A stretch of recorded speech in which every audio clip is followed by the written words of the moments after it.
Good afternoon and welcome back to our 2:30 session here. The whole entire day has been amazing. It has been an excellent time, an excellent day too, and I'm excited for our next speaker. Our next speaker is Emily Smith, 911 trainer with Cobb County 911 out of Georgia, and she's doing a session called The Things Great Leaders Say. Take it away, my friend. Hey, thank you. So, this topic is always interesting to talk about. So, instead of just jumping in, I want to tell you a story. And if you've ever heard this story, then you'll probably be a little confused of where I'm going with it. So, as a few more people are coming in, I'm jumping in and seeing that. I haven't hid that number yet. Um, just want to share the story of the Chinese farmer. You guys can read it verbatim. I'm not going to. I'm not going to kind of kill you death by PowerPoint. But the story of the Chinese farmer. The Chinese farmer in the village had a single horse.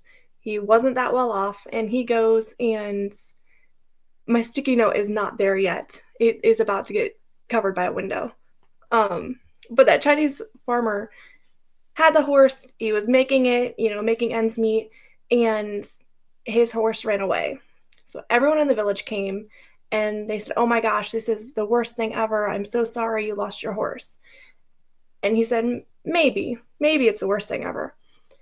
And the next day, his horse returns with seven more horses. And again, the village people come and they're all excited. "This is awesome. How lucky you are. You now have eight horses." He said, "Maybe." And the following day, his son went out to try to help him and break in one of the horses. And he was thrown from one of those horses and broke his leg. Now, can speak from experience. Getting thrown from a horse and breaking anything hurts. 10 out of 10 do not recommend. But everyone came to try to help them again because now they have an injury in the family. "Oh my gosh, this is so terrible. I'm so sorry. That's too bad." And again, the farmer said his same reply, "Maybe." Now, the following day, it's been a busy week there, the military came and they were looking at anybody that they could do for drafts. And they came wanting male, any able-bodied male between, a certain age range. And when they got to the farmer's house, they said, "Well, we're not going to take you. You're too old to, you have your farm, you family. Your son, well, he's injured. We're not going to take him either." And they left without taking the son for draft. And once again, everyone goes, "Man, you guys are so lucky. Good turn of events. Like, he's not going off to war." And once again, the farmer responds with, "Maybe." Now, why am I telling you about a Chinese farmer when we work in dispatch, 911 professions of any sort? I like that story because I related a lot to my life and try to take a step back because it's so quick and easy to jump on. "Man, this is so great. Man, this is so terrible." Maybe it's not. And how can this relate to 911? So, are you the farmer in dispatch? Now, don't hear what I'm not saying here. Any win deserves to be a win. Don't discredit yourself if you have a win by downplaying it as, "Well, maybe it was okay." But instead, I want you to take this idea and what about those calls where we're wondering, what if? What if I could have done that better? What if I could have gotten help there faster? What if I would have gotten the address right the first time and didn't need, him to say it two or three times? But every event in our life, just like the farmer, leads to another event. Maybe that event was supposed to happen for something better, worse, different, to lead to the butterfly effect of everything in that person's life.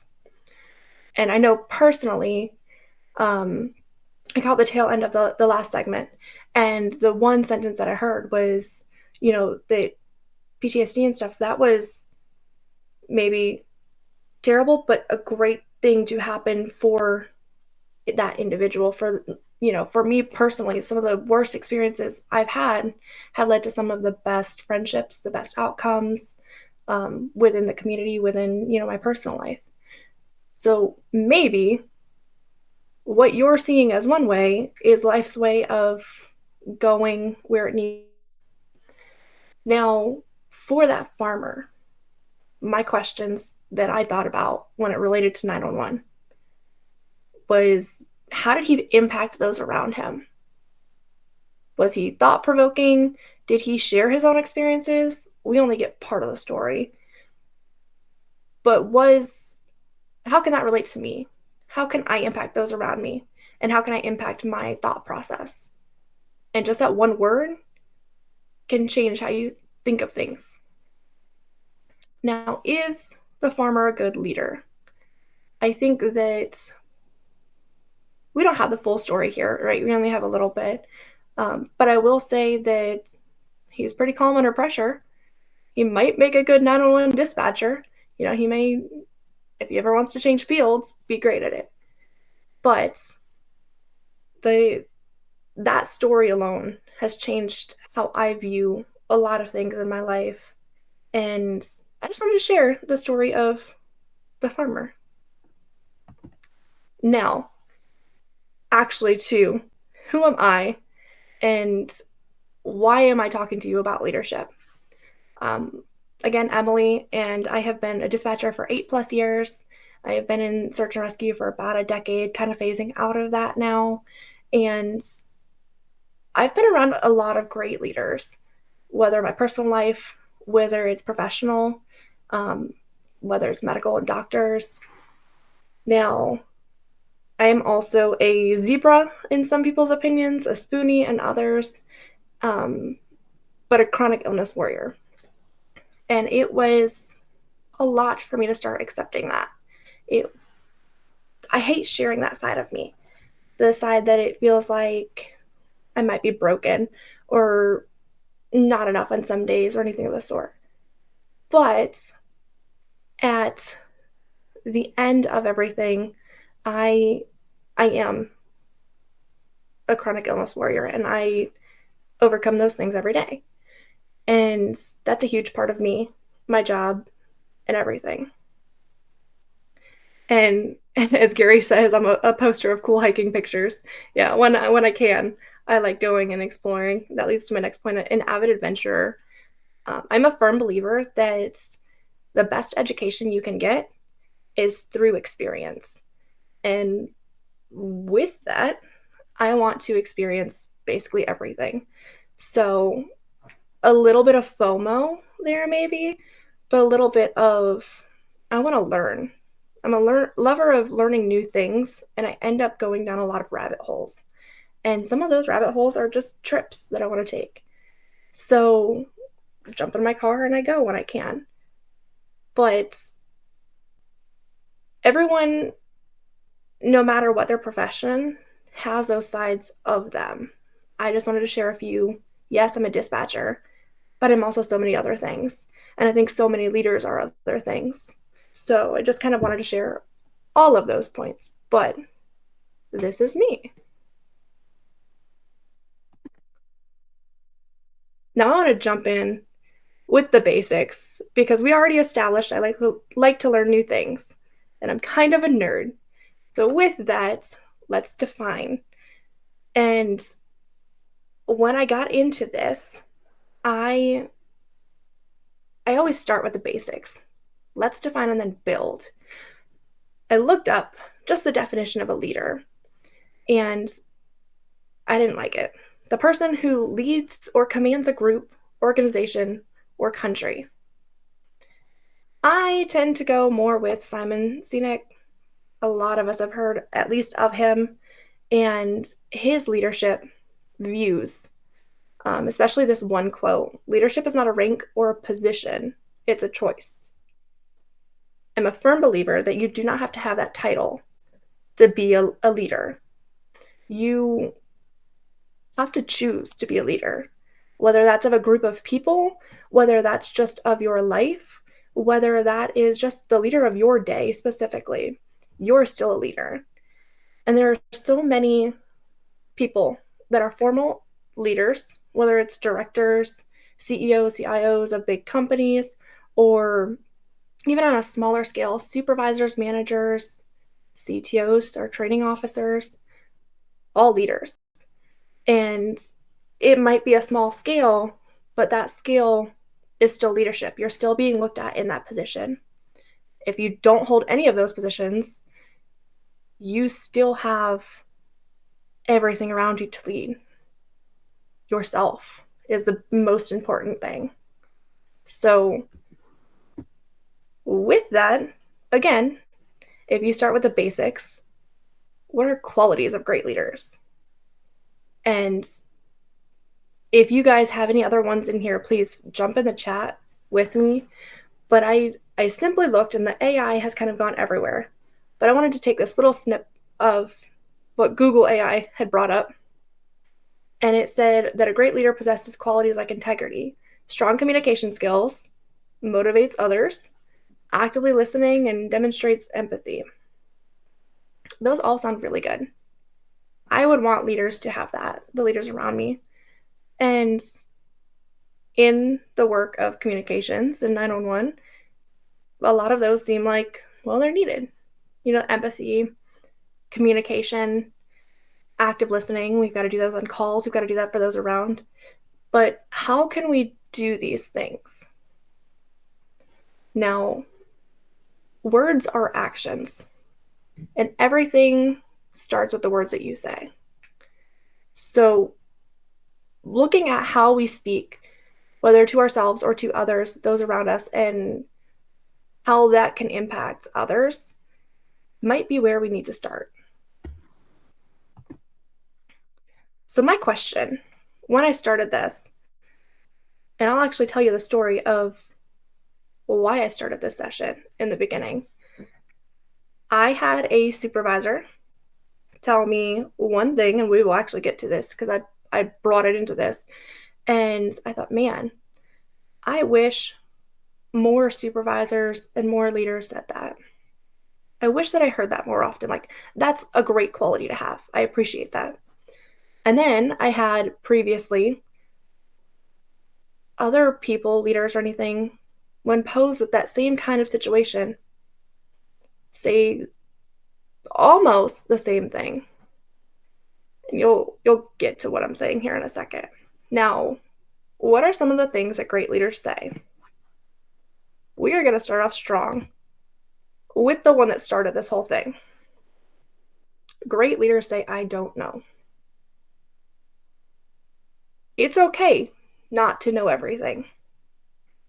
Being a leader, and by the term of leader, we've already defined as it could be a commander of a group, the head charge, or even down to a training officer or anything of that sort. But we're going to use leader instead of boss, instead of anything else that we could, trainer, any of those other words. Leaders say, I don't know all the time. Great leaders say, I don't know, but I can try to find out. And that was a huge thing. In any situation, having someone say, I don't know, and leaving it at that leaves you with a lot of questions. Well, why are they the leader then if they don't have the answers? Why are they my trainer then if they don't have the answers? Because we don't know everything. But we can go to someone who does. We can try to find out. And that started this whole thing of what are some other things I wish that I heard more often from our leaders? So as you can see from the first one, hang in there and don't expect some of the phrases that you would think. The next one, starting off strong with no. Everyone loves to be told no. That was sarcasm if you didn't know. But this is why. And I want to think of, especially in the centers where budget might be an issue or manpower might be an issue or anything of that sort. We get told no a lot. And I say we as the whole community because that's what we are. I'm not going to pinpoint one specific leader, good, bad, or otherwise, one specific center, one specific company, because overall, we're all a team. But we get told no a lot. even starting as toddlers. And that can lead to a lot of disgruntled people, emotions, and negativity. Just being told no, period, is frustrating. But when we take a step back and understand, no, you can't go to that conference because I can't afford to send one person to a conference and then we have this, this, and this in our budget. Um, no, you can't go to that conference because we're trying to get other people to be able to experience that and bring something back. There's a whole lot of reasons of no. No, we're not going to implement that new policy. But here's why. Maybe our other co-partners in the public safety industry want something different. But if we get told no, we don't know what's going on. So great leaders take it a step farther than just no. Give a little transparency when you can. I get not every situation can just be, hey, here's every piece of everything. But even the little bit of explanation can go a long ways. I'm wrong. I think saying I'm wrong, no matter where you are professionally, personally, in relationships, it's difficult to sometimes own up to, hey, I'm wrong. Makes it a little better, but how can I fix that? I don't want empty apologies, personally, my personal life, anything of the sort. I don't want anyone to come up to say, hey, I'm sorry. Why are you sorry? If all you're going to say is, I'm sorry, period, where can we grow from that? I don't want empty apologies. And in my mind, saying I'm wrong, period, isn't necessarily enough. Owning it is a step, but it's one step. Hey, I'm wrong. How can we fix this? How can you educate me in this? How can I learn from this? There's so many different questions that can follow up after I'm sorry, I'm wrong, anything of that sort. And I think it takes a very strong self awareness and just overall passion to want to grow. I don't know if everyone's heard of growth mindset, and that's really what this industry needs. But I think in a personal life too, if you take this out of 911 or out of any professional, I will tell everyone I hate stagnaticity. I constantly want to be growing. I want to always be moving and learning and just developing. Now, with that, if you think about it, stagnaticity is where, like, stagnant waters is where mosquitoes develop. Flowing water is some of the prettiest hiking pictures. They're some of the best places for animals to gather, for any type of plants to grow. Like, any civilization needs to be around running water. It cleans it. In the same breath of being, hey, I'm wrong, it's okay, but how can I grow? I think that quality alone is something that great leaders have to try to get to. And that's not easy. Sometimes stepping back and saying, I didn't do so good. I didn't handle that appropriately. I didn't talk to them the way I should have, or I was flat out wrong with my facts. That's a hard pill to swallow. Just do it. Just get it done. How many times have you heard just get it done? Whether it's a project you're working on, whether it's do it this way. Just do it. Don't ask questions. You do it the way I'm telling you and teaching you, and just do it. The biggest and most appreciative quality I can see in someone is, just do it. but I'm going to do it too. What I tell every single recruit of mine is I'm not going to ask anything of you that I'm not willing to do myself. I'm not going to ask those new employees, those new peers, those new friends, relationships, especially relationships. Just do it. I want you to do this, this, and this. No explanation. You don't need it. What's fair in that? But also, if I'm teaching you something, I'm going to do what I'm teaching you. It's not this is the way it's always done. It's okay, I'm going to do it too. And I'm going to explain why I do it if you need that.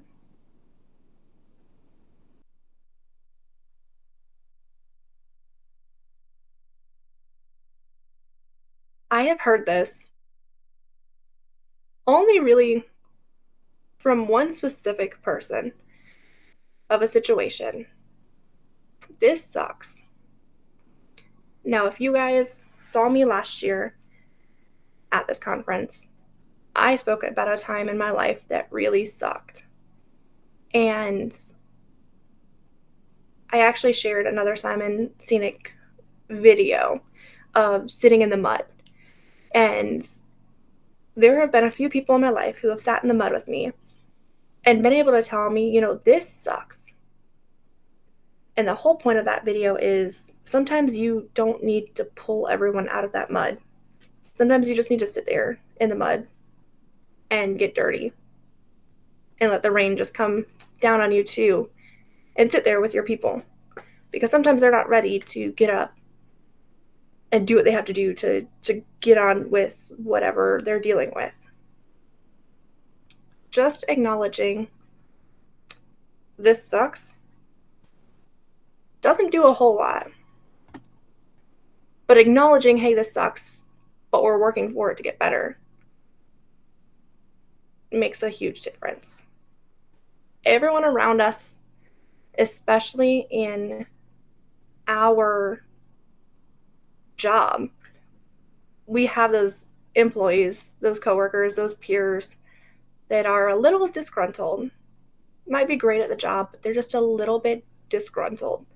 And man, this sucks. This is terrible. This is bad. It's not going to get any better. And that's all you hear. You're constantly fed this negativity. But sometimes we just need to get it out. I'm not, again, don't hear me with what I'm not saying. I'm not agreeing with their behavior. And they should never push that negativity on anyone else. But it does happen, unfortunately. Sometimes just acknowledging the suck is huge. Man, this really does suck. But it'll get better.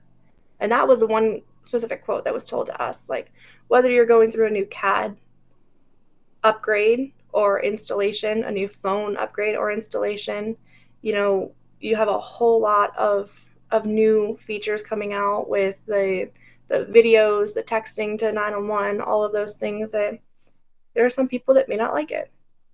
Or they don't like some specific feature of how it works or function of how it works. And let's just face it, change sucks. We are creatures of habit. We do not want anything to change or go any different way than what we're used to. I have been using the same thing for 8 years. I don't want it to change. It's, and when it does change, the old way was better. I liked this about the old way. That change is going to suck. That first week of going from, let's say, an Android to an iPhone, I just converted both of my parents to iPhone. And that first week sucks converting. You're used to your own ways, your own apps, your own everything. And now you got to relearn something.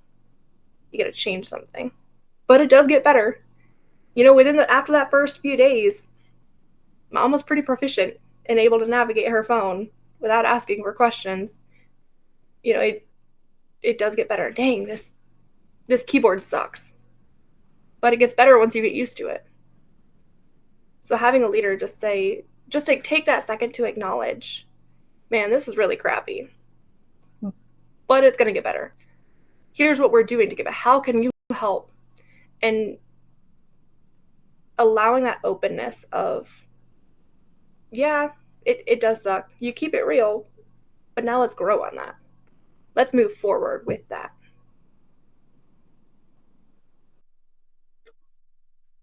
Once again, everyone's favorite word.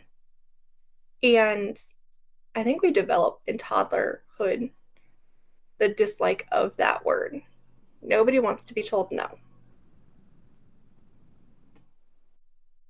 but do it anyways. Here are ways to do it.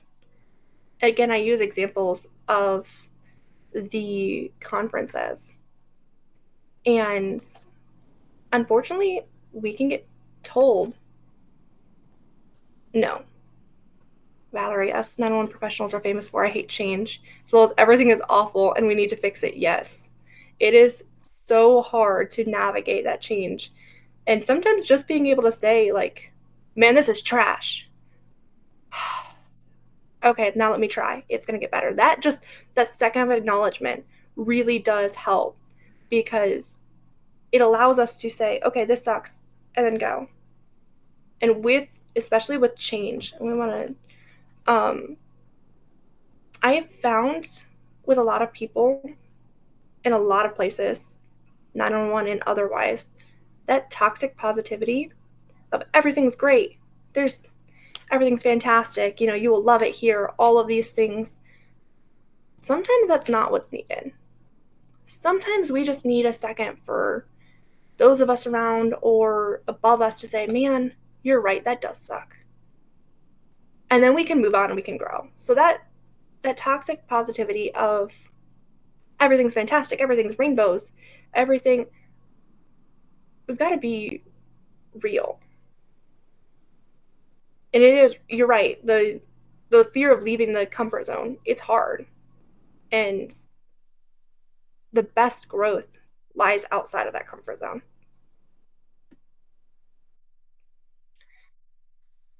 Again, no. But do it anyways. You get told no to that conference because of budget. Well, there are ways to volunteer, and you can go for a much more reduced cost. Or, hey, we can't send you that training. Sorry, answer's no. Denied, put on that. That's that sucks. But here are ways that you might be able to do it. There are scholarships out there. There are people. I heard a rumor about something of registration to the ranch in Texas might be a giveaway here at the end of the week. There are ways to do those things. Now, a mentor, a leader, you don't we're not talking about dictatorship. No, period. Yeah, Ricardo agreed. But we don't want a dictatorship. We want to lead. We don't want people to say, hey, just do this. Don't care. Answer's no. That's it. We want to lead them. We want to motivate them. That quality of leadership is motivation. How can we use empathy and how can we motivate people? Let me help you with that. I can't help. The answer is no for me, but it could be yes somewhere else. You may not be able to afford this, but there are fundraisers, there are actual scholarships. And yeah, as Elizabeth said, I used to write my own training grants. That's insane. That's awesome. And that takes a strong person. Coming from those of us in communications and also, those who had that writing background, grants aren't easy, but you can do it. And someone who has had that experience can show you the ways to do it. Just a blanket no, it's not going to help morale. But hey, no, here's why. Or no, but do it anyways. Sometimes, directors, everything else, close your ears for a second. Sometimes a no is not always a no. Now those directors come back and why is it a no? Let's be a little more transparent. And then maybe we can find those ways that we can do it and help us to grow. So, no, we're not going to do that. workshop, that training session of how to write resumes. So get a group together and do it outside of work. Maybe it's a no at work, but there are other avenues to do outside of work. Hey, no, I don't want you teaching this class in our home base, at your agency. There are other people who might want to hear it. You're listening to a whole conference that's virtual. There are sometimes ways of getting that training when you might get denied for some reason. Or I know I'm personally friends with some of the directors, training coordinators, and that stuff throughout the actual whole 911 industry. They want to, but they can't. Hey, I want everyone to go, but realistically, that's not possible. If I could cover the whole department with manpower and financially, they would send anyone and everyone to any training that they want or any other things that would help them grow. Now, this saying, I think it's probably one of my least favorite sayings, to be honest with you. It's okay not to be okay. Okay, cool. Then what? We use this saying all the time to bring light to mental health. And mental health is important. Again, don't hear what I'm not saying here. But it's okay not to be okay is completely overused without a follow-up. It is okay not to be okay. It is okay for that call to affect you. It's okay to be human and have those emotions and feel those emotions. But it's not okay to stay there and not being okay. Again, like I said with the empty apologies, this is another thing I put in that same category. Don't come and say that if you're not here to support me. And that's my personal thought. Again, this saying has been used and great things have happened from this saying, bringing light to. But this saying alone is not enough, in my opinion. It is absolutely okay to not be okay. It's not okay to stay there. And what happens when you are able to acknowledge, okay, I'm not okay? Because that's hard. That's so hard to do, especially in our line of work where we are the fixers. We are the ones that everybody calls when they have a question, when they have a problem. Hey, I want to know what's going on. Hey, I have a question about the law. I have a question about, you become everyone's therapist, everyone's counselor, everyone's legal advice, everyone's like everything, even political advice lately. Hey, what are your thoughts on this? Like, we are perfectionists and we are everyone's go-to because, we know everything as dispatch, right? So what happens when you say, okay, that call did affect me. I'm not okay. Okay, life is really lifing right now. And this sucks. I'm not handling it well. I'm not okay. Then what? So if we're not following up, especially as leaders, even just peers, if we're not following up, hey, it's okay you feel that way. It's okay to have those emotions. It's okay not to be okay. But don't stay there. Hey, I'm here to talk if you need. Just even as simple as sitting in the mud with someone until they're ready to stand up and get back to okay. Get back to better than okay.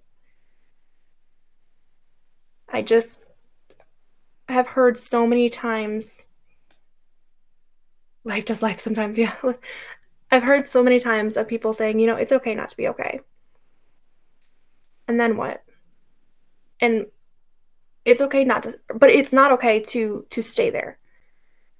How can we support those?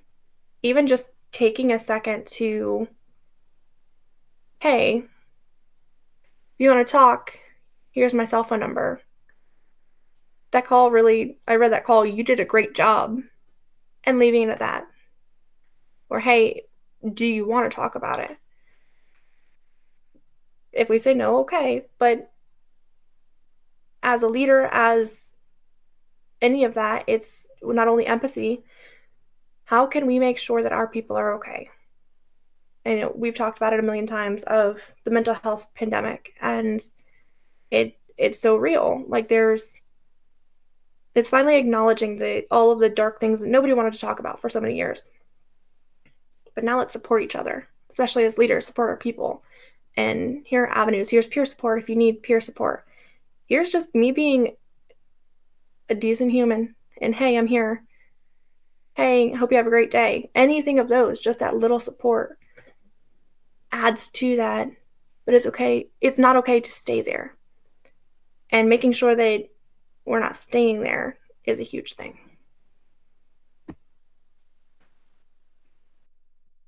Have you ever been told that a meeting doesn't, hey, sorry, that doesn't work for me, not going to happen? Or you end up going to a scheduled meeting, conference, anything of the sort, and you sit around waiting for 30 minutes, 40 minutes, because that main person or group of people, someone's always late, and life happens, or someone is double, triple booked, anything of those. Simple, just leaders say, hey, that doesn't work for me, can go a long ways of acknowledging, but let's adjust to a better time. That time for that meeting doesn't work for me, but I can do these days. Or, I can't do that day. Let's find a time that works for both of us. Hey, I trust so and so to handle this for me. When we think of leaders, let's think of the elite, right? The cream of the crop, right? They're busy. They've got a lot going on. And you can't tell me that in this profession you don't take on wear a lot of hats, take on a lot of projects. And if you're motivated and passionate, which most great leaders are, you're involved. But being involved means that sometimes you overbook yourself. Sometimes you have to learn to say, "Hey, no, but let's adjust. This doesn't work for me." But I know that Susan is free that time, and I trust her to handle this. We've got to start taking our hands out of every pot. We've got to start kind of taking a step back as we get into formal leadership, especially, but any type of leadership of your life. Taking those hands out of every single pot and asking someone else to stir that pot. Hey, I heard you're really good at making this casserole. Can you make that so I can make 10 other ones? The holiday in my mind's on food. But in the same sense, we've got to learn to delegate. How can anyone show us what they're capable of doing if we don't give them that opportunity? So this doesn't work for me, but it can work for so and so. Just allowing that growth helps. Have you ever been told that you're not performing well? Maybe you didn't do so well on a test that you've passed multiple tests before, or you've gotten multiple address verifications wrong in the last 6 months and you've never had them wrong before. You're not performing well. You're not performing up to par. Your performance has changed. Any of those variations. Let's talk about it. Why has your performance changed? What is going on? Especially those as trainers. We get any training coordinators, anything on that side, hey, that DOR, your DORs aren't looking so good. Your progress isn't really working the way it should. Tell me what's going on. You were doing so great and now we've plateaued or gone down. What's going on? Let's talk about it. How can we support you? How can we help coach you, teach you, educate you? How can we just make sure you have what you need to get where you need to get? You may not be there now, but how can we get you there? Taking a step back, especially in training, and saying, you're not where I want you to be. Let's talk about it. I want to hear from you. Can be a huge eye opener. Now, take it outside of training and you go into, you got those address verifications wrong. You send help to the wrong house. That's not something you typically do, and it's now a reoccurring thing. We're not talking about the one-off here. One-off things can happen to anyone. Mistakes can happen. But when we talk about consistency, how can we help you? How can we support you? What's different? My personal thing, just a simple hearing check, led to a whole whirlwind of changing. Hey, you're not performing like you were last year. This year, your performance is a little different. Are you hearing what they're saying? Because that was my thing. Maybe not necessarily my officers, my callers, but those around me. I took that step and I didn't ever want to get it to, hey, you're not performing well enough. But sometimes those around us can see more than what we can see ourselves. So just to, hey, you're not where you need to be. How can we get you there? How can we support you? You might end up, if you just take that second to talk, to be human, you might end up seeing maybe that trainer's not the best fit personality or teaching style wise. Or maybe there's a hole somewhere that we've missed in that foundation of teaching. Or, totally changing gears, maybe there's a morale problem. Maybe that person's not performing well because they're surrounded by that negativity and something that might need to totally addressed bigger than one individual's performance.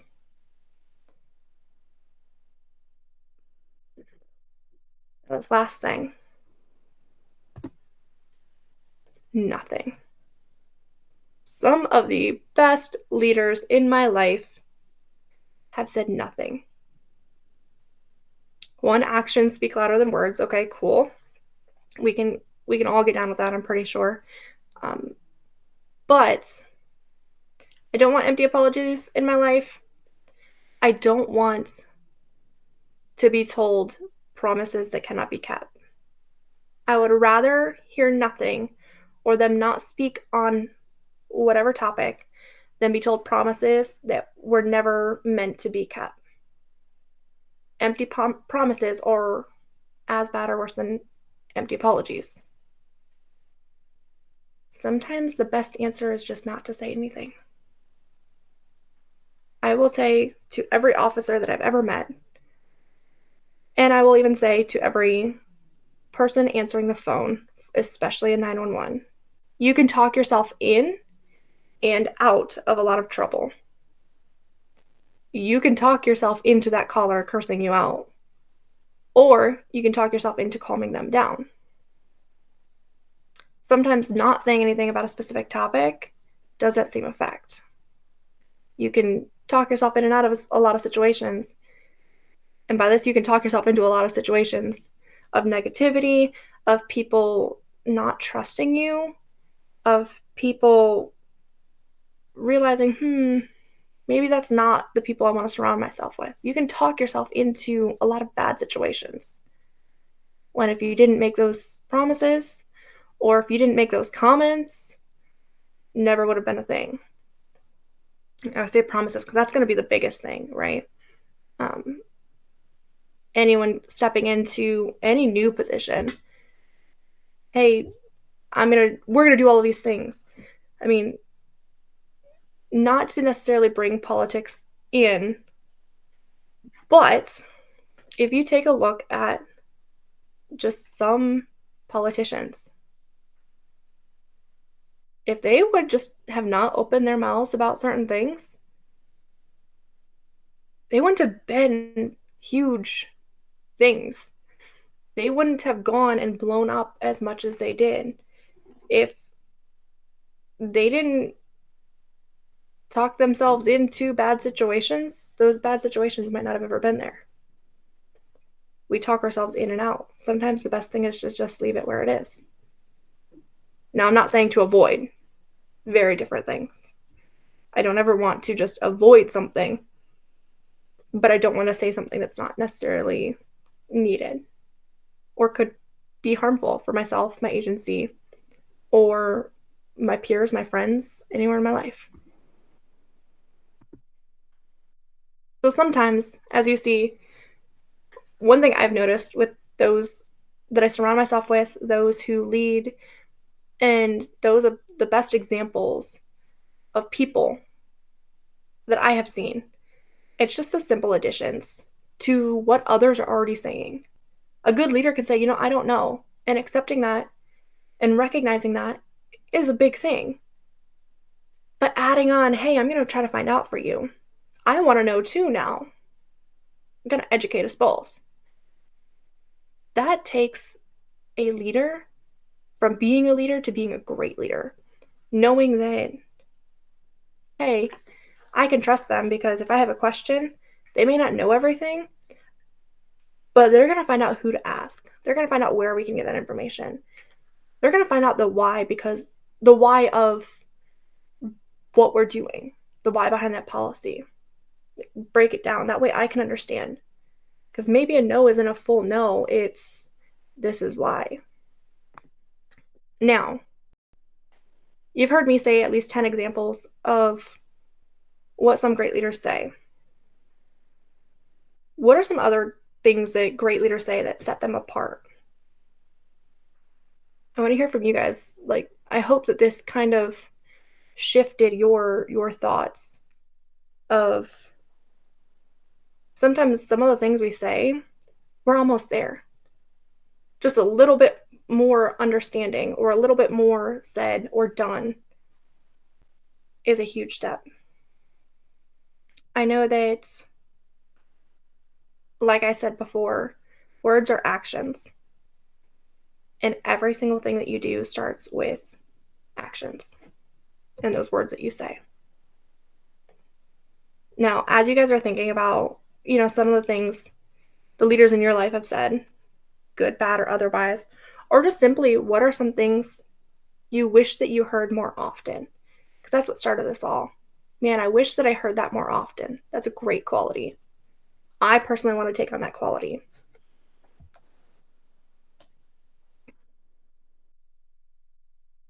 Gary said, great leaders, they remember past conversations in detail. Oh my gosh, they were listening to me? Now, I will say, again, chronic illness warrior, right? That brain fog can be very tough on some days.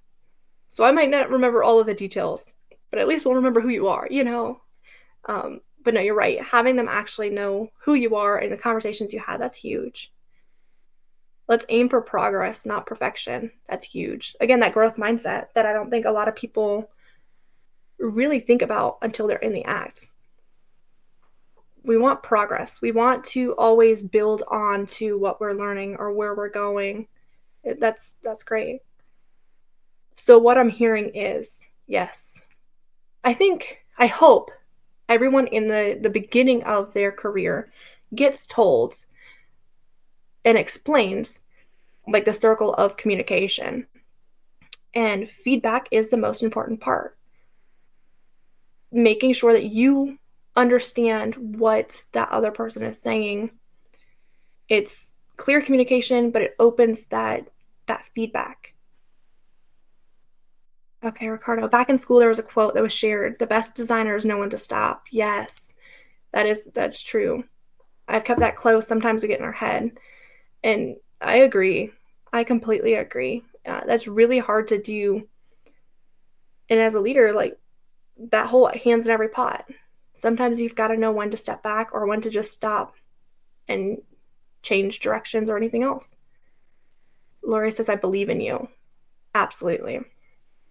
I agree with that one. Chris, I had an old bureau chief tell me once that he always ensures that the tables his meetings are held at are round because it gives that impression that everyone's equal. I agree. It's literally and figuratively a round table. Um, those little puns there I love. And the work we do matters because it changes because it changes lives. And agreed.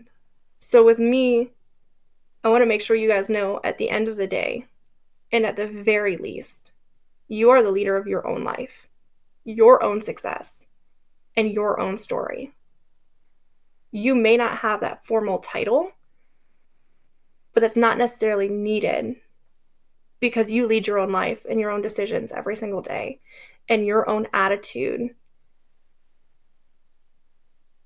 And it's very much important to understand that title does not make you a great leader. Your actions, your words, how you choose to handle situations, no matter how hard they are, that makes a great leader.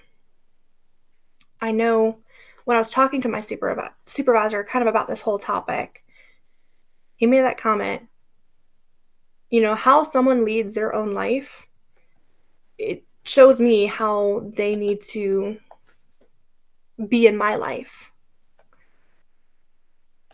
All right, now, Ricardo, I just went blank on my side. I don't know if you guys can see that last screen. Um, but if you guys can, okay, can you see anything at all?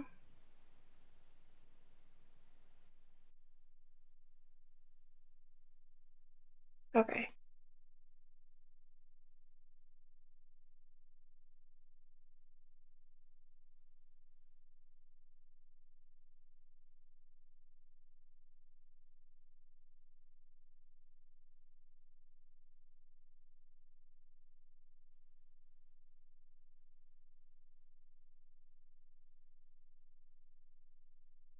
Emily, when you come back in after you refreshed, just put something in the comments and I'll bring you back in here.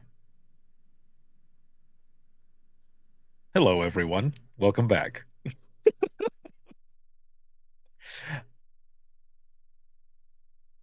Yeah, let me bring you back in. Hold on.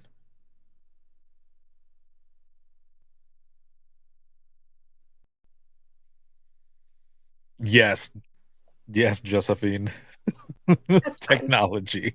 There you go. All Hi. right. If you want to go ahead and share your stuff again really quick, and then Yeah, it's not we can pull it back mom. up here. Oh,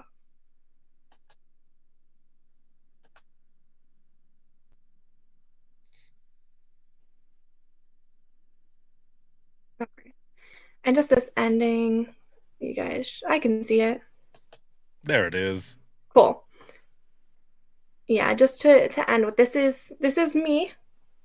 Um, the most common name out there, maybe not actually, but if you guys want to get a hold of me, I will be in, that's my email at work. I check that more often than anything. And thanks, Gary. I just always knew something was gonna happen. But with that, I'll also be, over there on what is it, Circle? And willing and excited to talk to you guys. So I appreciate you guys giving me the time and thank you. Oh yeah, well done. Thanks. Woo! Excellent, excellent work. I want to go back, see if I can go back up here. So, yeah, you were reading a lot of those. There weren't any questions in the QA piece, but I think just from everything that you were saying and the way you were presenting it and such, I mean, everyone was adding their piece in there. Yeah, And I was reading through and reading through and reading through. I was like, this is really good. This that's is awesome. awesome. Yes. Yeah, I some of that I really am. That's awesome. It was just one of Elizabeth that I wanted to go back and read. But yeah. Well done. Again, well done. Thanks. That Oh. was excellent. Now, so, the interesting thing was earlier today, I at the right in the middle of one of the sessions, I was on a different device talking to support of Crowdcast, and it was showing up on my main screen, like, right here, and I thought, "Oh, man, I hope nobody can see that." And no one said anything, so it was just, like, on the outside on a different Right. window or something, but, this will be As soon as one it went more black, thing. I was like, "Oh, uh man."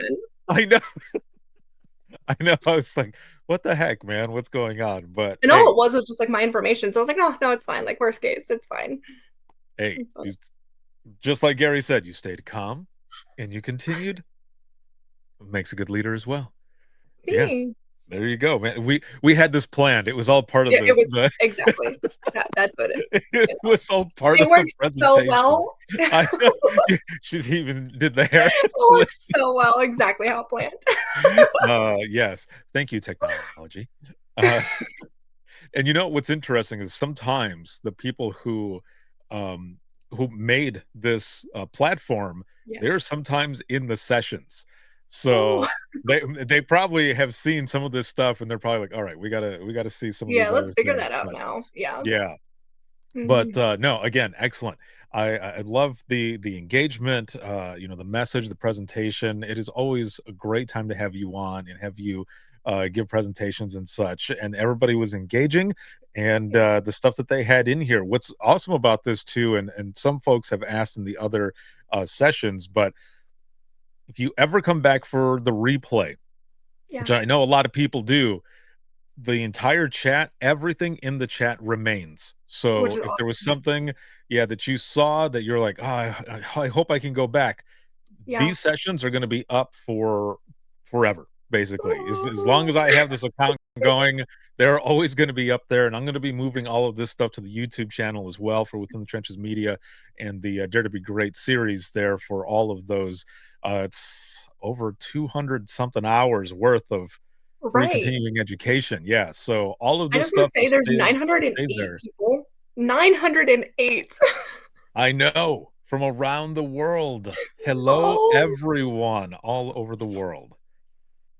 Amazing, amazing stuff. So, well done once again, everyone. Thank Get you. a hold of Emily if you need anything, and, yeah, she's on Circle as well, and, just so that everybody knows, the reason for Circle is, just bringing everybody together from all social media. Because some people only have Instagram, some people are only on LinkedIn. Yeah, This way, everyone can go to one spot and continue the conversation beyond the conference for whatever type of conversation. There's channels, there's spaces on the left side. You can click into all of them and start up a conversation with whomever. So it's everybody been make room. excellent. And we are going to be moving to the last session of day 2. Holy moly. We are moving quickly. The next session is transformation and renewal through resilience. And that starts at about a quarter to 4 Eastern time. So we will see you all in the next one.